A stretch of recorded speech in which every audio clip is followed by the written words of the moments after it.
Oke, kembali lagi di pembelajaran C++ nya kita. Hari ini kita belajar variabel.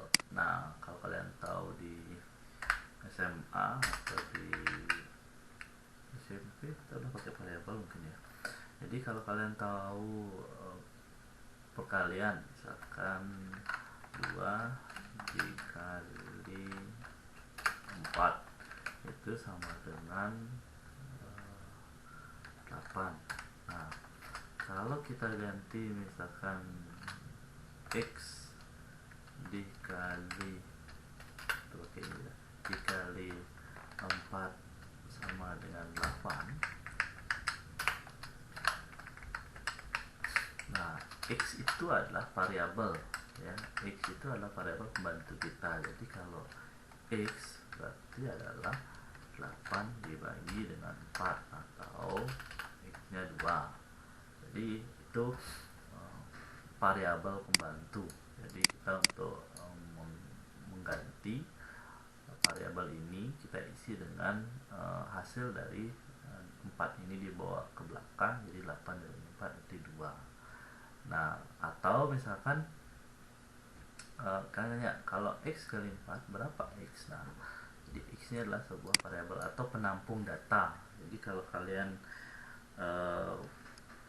paham dengan variabel itu komponen penting ya. Jadi dia adalah sebuah komponen penting dari sebuah pemrograman. Jadi sebenarnya semua penting sih ya, dari atas sampai itu penting. Cuma variabel itu lebih penting karena untuk menampung. Jadi ibarat kalau kalian punya ember, nah itu kalian ibaratkan ember ya.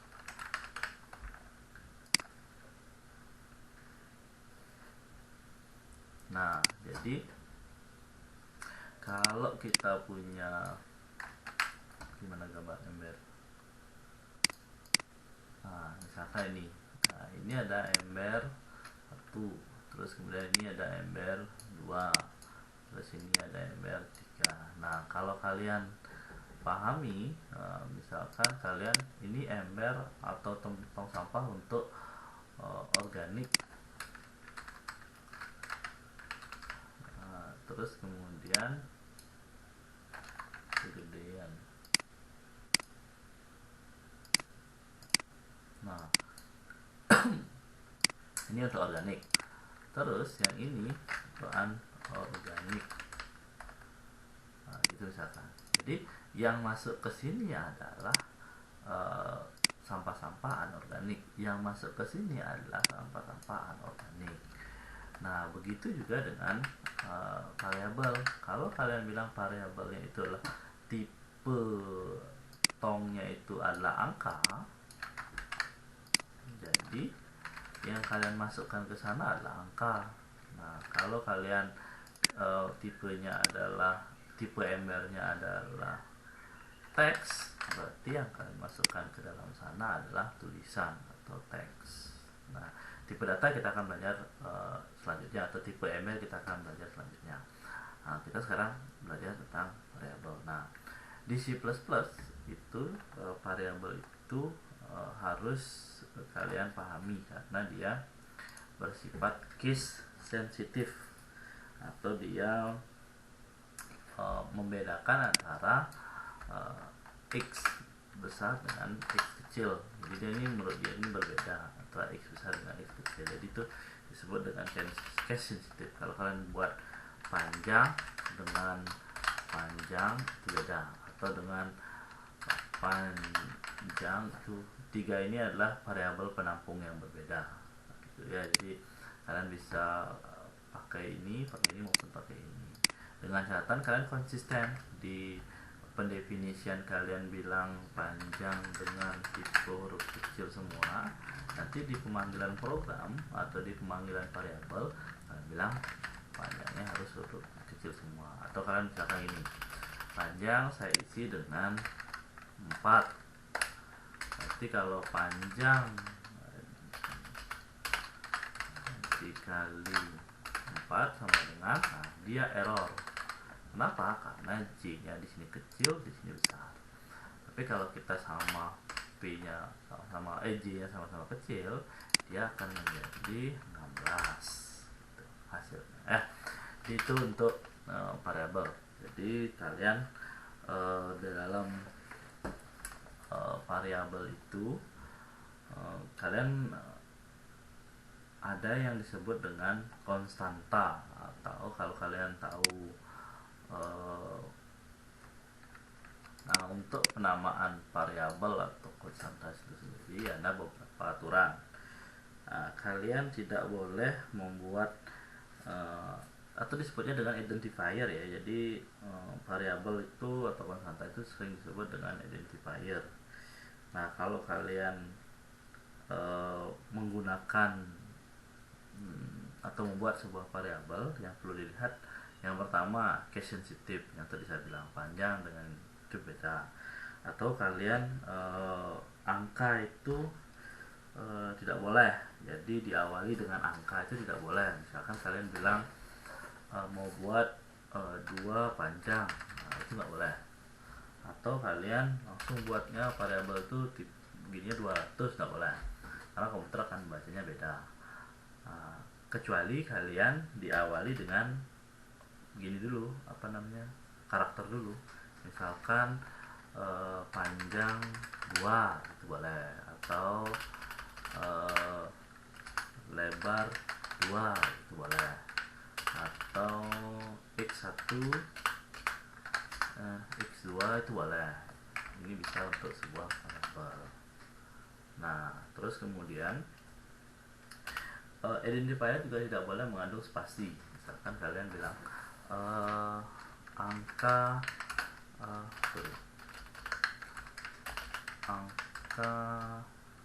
pertama, itu tidak boleh. Jadi misalkan kalian mau menjumlahkan angka pertama dengan angka kedua, kalau seperti ini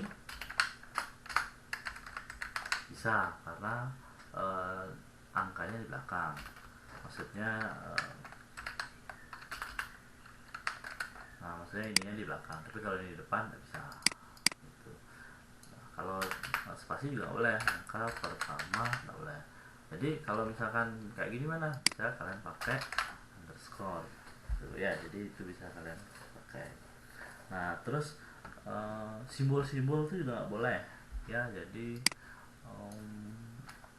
misalkan simbol itu apa ya, tanda seru atau hashtag nggak boleh, apalagi persen nggak boleh. Jadi jangan pakai simbol-simbol. Terus nah, di C++ itu ada kata-kata kunci, kayak misalkan if, terus kemudian along, float. Nah, itu tuh tidak boleh digunakan menjadi identifier atau variabel, karena dia bingung nanti. Jadi kalian ada beberapa daftar kata kunci dalam bahasa C++. Nah, nanti kalau kita akan sambil jalan, teman-teman pasti akan pelajari atau akan tahu itu. Nah, jadi biasanya kata-kata kunci itu kayak misalkan kita pakai nama variabelnya main, nggak boleh. Nama variabelnya int, nggak boleh. Atau nama variabelnya namespace, itu nggak bisa. Jadi ada bahasa atau kata-kata yang digunakan oleh C++ yang tidak bisa kita pakai menjadi identifier. Nah, tips dari saya untuk penamaan identifier atau penamaan variabel itu menggambarkan fungsi atau dia akan dipakai untuk apa. Jadi dia akan digunakan untuk apa. Jadi buat yang sederhana dan mudah diingat, karena variabel itu akan dipanggil, jadi kalian harus mengingatnya dengan mudah gitu. Contohnya misalkan kalian mau buat program menghitung luas segitiga. Jadi kalau luas segitiga, kalian berarti butuh variabel alas, tinggi gitu, dan menampung hasilnya untuk luas gitu, misalkan boleh. Atau kalian mau pakai ALS, terus 3 untuk tinggi, terus LS untuk luas, boleh, dengan catatan kalian ingat gitu ya. Jadi itu penamaan identifier. Nah, kita lanjutkan dengan tipe data. Tipe data itu ada yang paling umum yang bisa saya berikan adalah tipe data karakter, bilangan bulat, dan bilangan pecahan. Jadi ada 3 tipe data yang sering yang umum pada bahasa C++. Ada karakter, bilangan bulat, dan pecahan. Tapi masih banyak ada tipe data yang lainnya. Jadi sementara yang ada tipe data stack, queue, terus kemudian ada banyaklah tipe datanya. Ada array, nanti kita belajar. Nah, sementara kita belajar bilangan bulat, pecahan, dan karakter. Oke, tipe data yang pertama char atau karakter. Nah, itu kalian menulisnya dengan menggunakan char. Nah, jadi tipe datanya adalah karakter atau tipe data dari char itu sendiri. Itu adalah rentangnya itu antara 0 sampai 255. Jadi kalau kalian tahu kode ASCII atau karakter ASCII, nah itu menggunakan tipe data karakter. Jadi untuk mempresentasikan data-data yang berupa karakter, nah itu menggunakan char. Nah, terus kemudian yang biasanya orang gunakan adalah tipe data bilangan pecahan dan bulat. Nah, yang untuk yang bulat itu ada banyak. Yang biasanya sering digunakan adalah INT atau integer. Integer itu adalah bilangan bulat. Nah, bilangan bulat itu ya 1, 2, 3 tanpa ada koma di belakangnya atau tidak mengandung pecahan. Jadi data-data yang tidak mengandung angka di belakang koma. Terus kemudian 2, 3, terus 4, nah itu pecahan. Bilangan bulat 4, terus 9, 0, nah itu bilangan bulat. Atau 19, 86, nah itu. Misalkan kalian mau memasukkan umur, nah berarti kalian pakai bilangan bulat karena tidak ada umur. Atau kalian mau pakai menghitung panjang tapi inputnya hanya bilangan bulat, berarti kalian pakai integer atau INT. Ada banyak, kalau di beberapa bahasa pemrograman ada yang membuatnya dengan integer, itu ada. Jadi kalau di C++ itu disebutnya dengan INT. Nah, rentang INT itu dia ada 2 miliar kalau nggak salah, 2 miliar data. Jadi kalau kalian masukin input itu dia sampai 2 miliar lebih ya. Jadi coba kita masukkan mode out.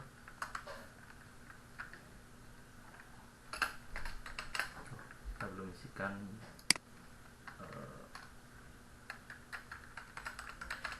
identifiernya.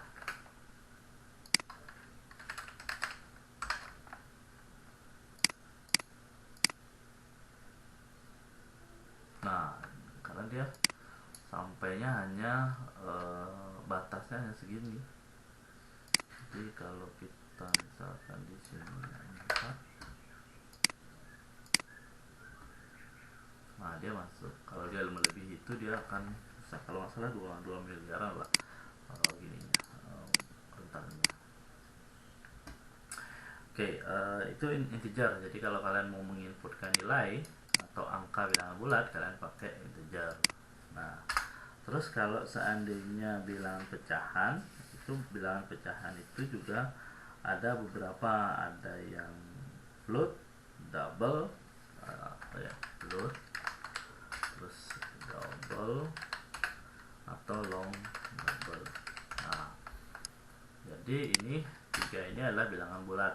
Nah, kalau INT juga ada ya, long INT juga ada. Nah, itu juga ada. Jadi itu bisa kalian pakai. Nah, kenapa kita harus ada INT? Kenapa nggak langsung pakai long aja sekalian? Nah, komputer itu yang seperti saya jelaskan sebelumnya identik dengan aplikasi itu identik dengan hardware. Jadi kalau kita menggunakan long integer, nah kita kembali ke paint.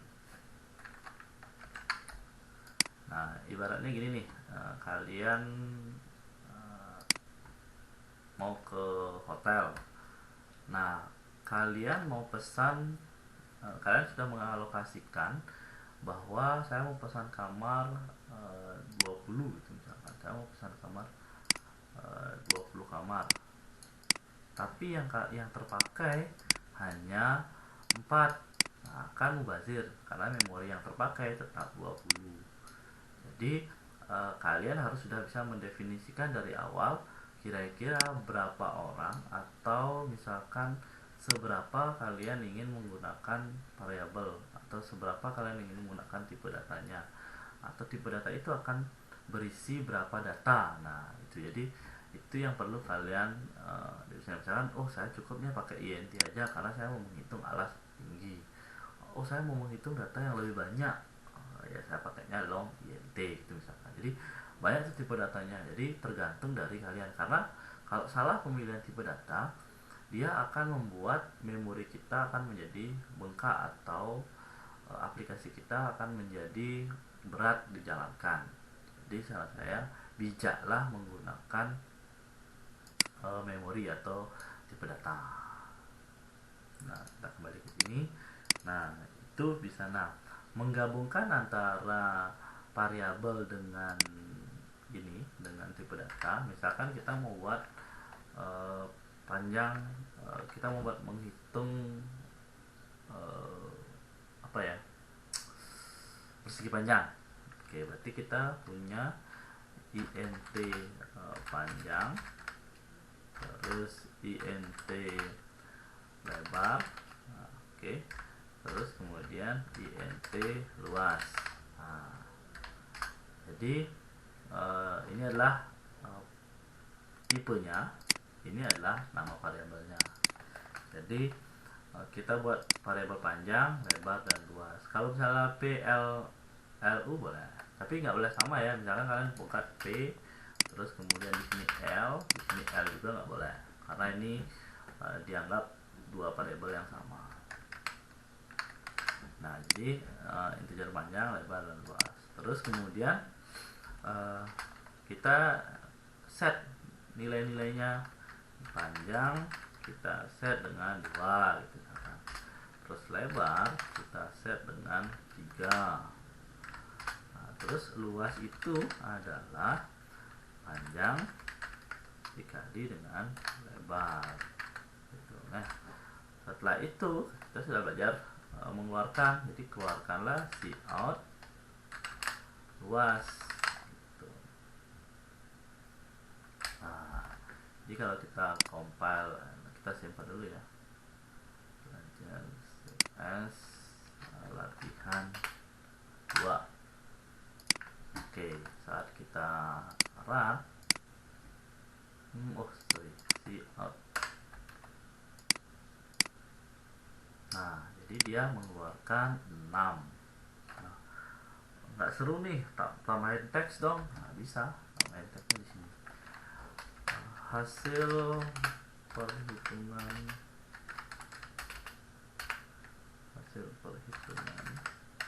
adalah, nah, kita pakai luas. Set. Nah hasil perhitungan, perhitungan kurang udah 6 ya. Jadi kalian lihat nih, proses 0,02 second. Jadi kalau kalian pakai salah, dia akan besar karena dia menggunakan memori yang besar. Oke, nah, itu untuk variabel. Nah untuk coba kalian, nah kalian bisa buat untuk menghitung luas segitiga. Jadi kalian bisa luas segitiga atau luas persegi, atau kalian bisa buat menghitung luas volume. Kok luas volume sih? Volume balok. Nah itu bisa. Nah Kalau yang float bagaimana? Nah, misalkan kita mau pakai menghitung pecahan. Jadi panjangnya ini kita pakai, kalau kita pakai 2,5 dia tidak mau ya. Nah, jadi hasilnya itu dia tetap 6 karena 2,5 nya ini nggak diambil oleh dia ya. Jadi pada saat kita compile and run, dia tetap 6 karena dia tidak bisa menyimpan. Jadi kita ganti dengan float. Nah, si luas ini juga kita ganti dengan float karena si hasilnya ini kita juga akan simpan dengan menggunakan float. Jadi kalau kita compile and run, nah dia dapat tuh 7,5 tuh ya. Nah gitu ya, jadi itu untuk float itu ya. Dan nah jadi nanti lebih jauh kita akan belajar di video kedua kita. Nah ini kan permintaannya dari dari program. Jadi bagaimana kalau si user yang ingin kita inputkan? Nah itu bisa kalian buat di video selanjutnya. Oke, video hari ini cukup.